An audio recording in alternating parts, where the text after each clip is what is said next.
Hi, I'm Brant Zipp at Crocker Farm Auction, and I wanted to talk to you today about one of my favorite topics in all of American stoneware, the work of the Kirkpatrick brothers out of Anna, Illinois, or Anna Pottery as their business was called.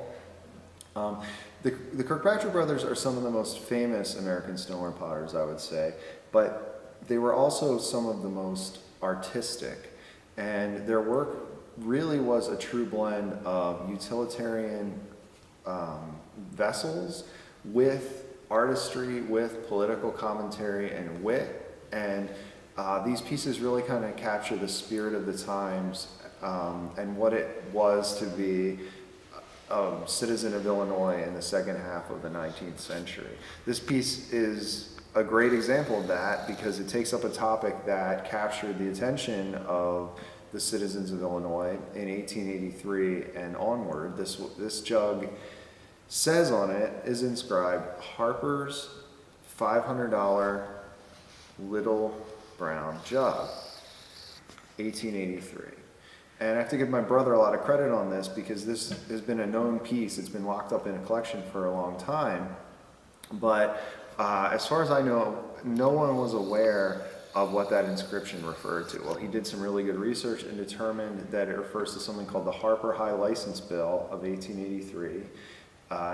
It passed the Illinois legislature in that year, and it fixed the price of a license to serve whiskey in your establishment at $500. So that was really expensive and would very easily put a lot of lower end saloons out of business. So the Kirkpatricks are poking fun at that with this jug.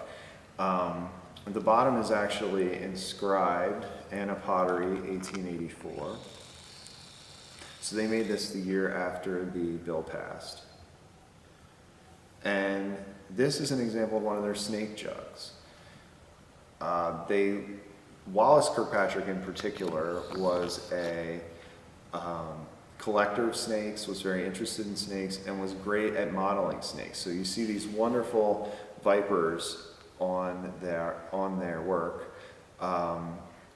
Ranging from really elaborate snake jugs with all kinds of snakes all over them to pieces like this where you see what is a pretty clear, common looking Albany slip glazed stoneware flask, but then they took that to another level and inscribed it and then had this snake curled around the lip. Now, at first glance, it's almost like they're warning you about drinking what's in this vessel, and that's something that scholars today even still sort of wrestle with, is what were they getting at when they put these snakes on their pieces. Like I said, at first glance it looks like, oh, they're making a commentary on the evils of alcohol, but as you look further, sometimes they're pretty playful with it, and it seems like they're making fun of temperance. So it's kind of a complicated thing, especially when you consider that they sold thousands of pieces that were meant to hold whiskey. So it wonders how against drinking they really were. So it's just an interesting topic to talk about outside the scope of this video. But yeah, we've just been really privileged to handle a lot of great examples of Anna Pottery over the years, and this is one of them. It's going to be sold in our upcoming October 25th, 2014 stoneware auction.